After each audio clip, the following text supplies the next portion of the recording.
Hello, my name is Stubidubins, and I simulated every possible combination of Pokemon 1v1s in the game. That is over 500,000 unique battles to find out who is the very best. In this one, I'm going to go over the top 10 in win percentage for Gen 7 Mons only. My methodology is in the description. Leave your guesses in the comments, and let's get started.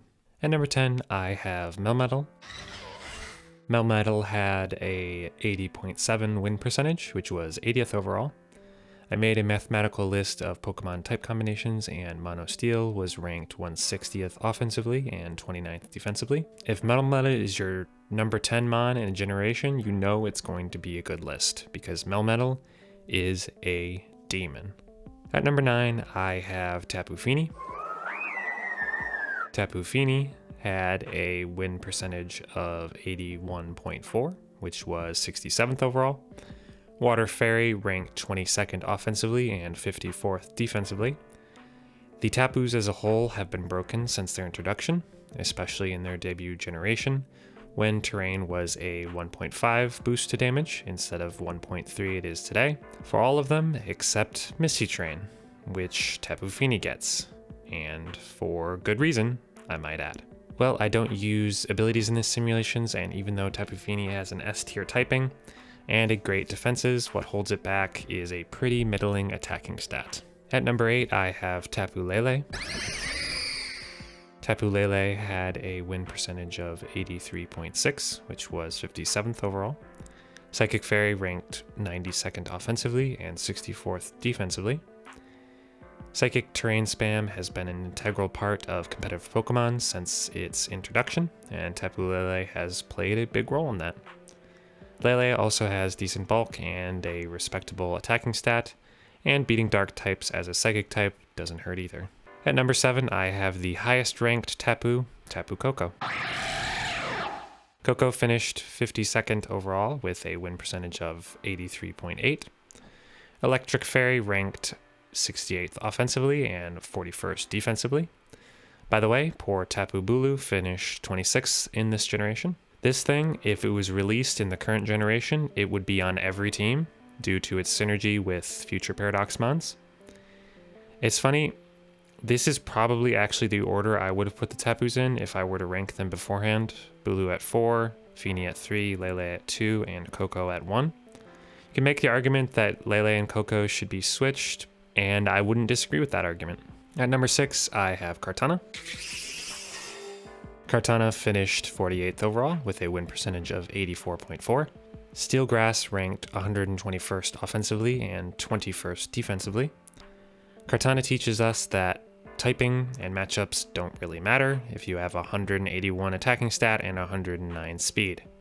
There's probably a decent amount of fire type Mons in the decks that still lose to Kartana, even though it is walled by them and 4 times weak to them. At number 5, I have Celesteela. Celesteela finished with a 84.9 win percentage, which was 44th overall.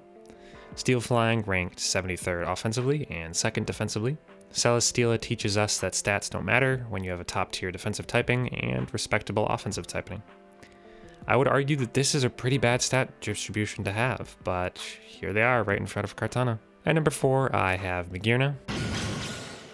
Magearna finished 30th overall with a 87.5 win percentage.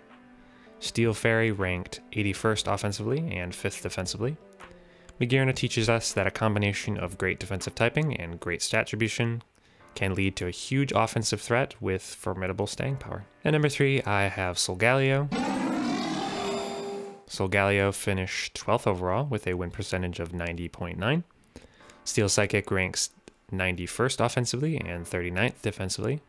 Solgaleo barely misses out on the top 10 overall spot because of its speed. It's good but not great typing, and it's almost perfect but not quite perfect attacking stat. At number 2, I have Lunala.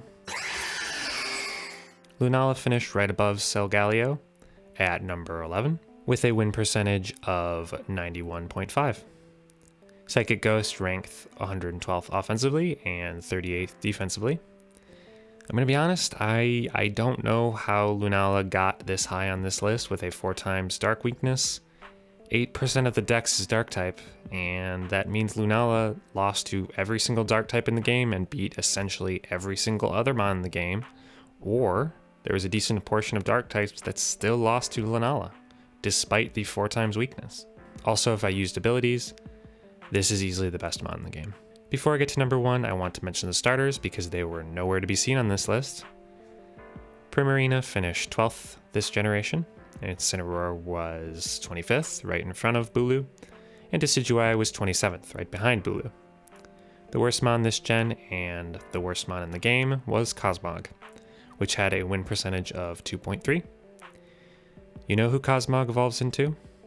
Well, it's Cosmoem, but after that it evolves into either Solgaleo or Lunala.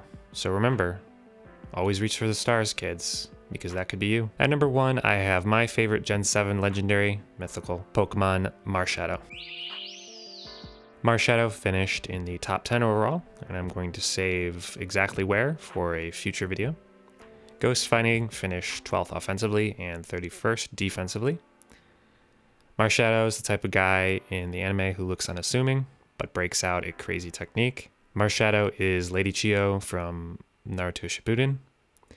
They honestly kind of look alike too. So that's my Gen 7 list. I'm going to continue with this series ranking every generation, and if you want to see that, make sure to subscribe. Thank you, and goodbye.